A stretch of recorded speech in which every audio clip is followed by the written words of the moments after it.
అందరికీ నమస్కారం. 10వ తరగతిలోని 5వ పాఠ్యాంశం నగర గీతం గురించి వివరించుకుందాం. ఈ పాఠ్యాంశ రచయిత అలిశెట్టి ప్రభాకర్ గారు. పాఠం నేపథ్యము, ఉద్దేశము. ఆధునిక కాలంలో మనుషులంతా నగరాల్లో జీవించాలని కోరుకుంటున్నారు. మరోవైపు పల్లెల్లో ఉపాధి అవకాశాలు తగ్గడంతో బ్రతుకు తెరువు కోసం నగరాలకు వలసలు పెరిగాయి. వలసలు అంటే ఒక ప్రదేశం నుంచి ఇంకో ప్రదేశానికి వెళ్ళడం. నగరంలోని అనుకూల అంశాలన్నింటినీ వినియోగించుకోవాలనే కోరికతో మనుషులు నగరంలో ఉండటానికి తాపత్రయపడుతున్నారు, ఇష్టపడుతున్నారు.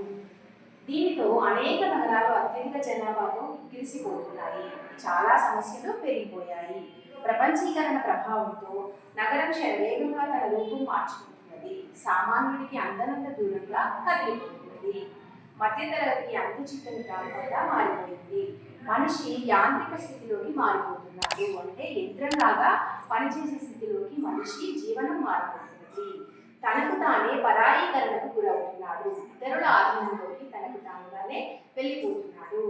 ఈ నేపథ్యంలో నగర జీవితంలోని యథార్థ దృశ్యాన్ని, అంటే జరుగుతున్నటువంటి యథార్థ దృశ్యాన్ని మన కళ్ళ ముందు నిలుపుతూ నగరపు మరో పార్శ్వాన్ని చూపుతూ వాస్తవాన్ని కఠినంగా నిర్వచించిన తీరుని తెలియజెప్పడమే ఈ పాఠం యొక్క నగర గీతం పాఠ్యాంశం యొక్క ఉద్దేశ్యం. నగర గీతం పాఠ్యభాగ వివరాలు.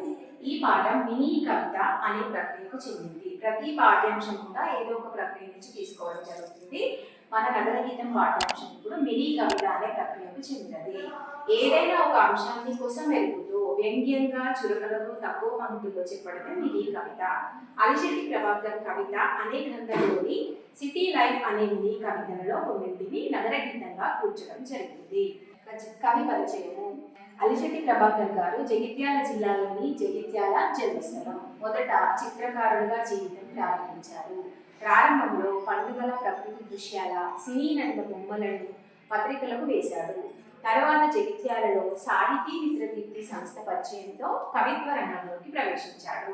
ఈయన 1974 సంవత్సరంలో ఆంధ్ర సచిత్ర వారపత్రికలో వచ్చిన పరిష్కారం అచ్చైన ఆయన మొదటి కవిత.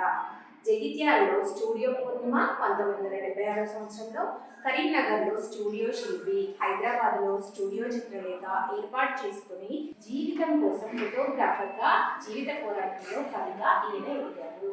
ఈనాడు సంపాదన కోసం ఆరాటపడలేదు. తన కళ ప్రజల కోసమే అని చివరి వరకు నమ్మాడు. ఎర్రపావురాలు, మొదటి కవితా సంకలనం, పంటల జెండాలు, చురకలు, రక్తరేఖ, ఎన్నికల ఎండమాలి, సంక్షోభం, సిటీ లైఫ్ అచ్చైన కవిత్వ సంకలనాలు.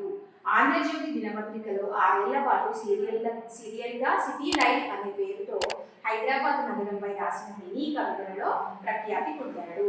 తన కవిత్వంతో పాఠకుల్లో ఆలోచన దృక్పథాన్ని, సామాజిక చైతన్యాన్ని పెంపొందించిన కవి అలిశెట్టి ప్రభాకర్ గారు.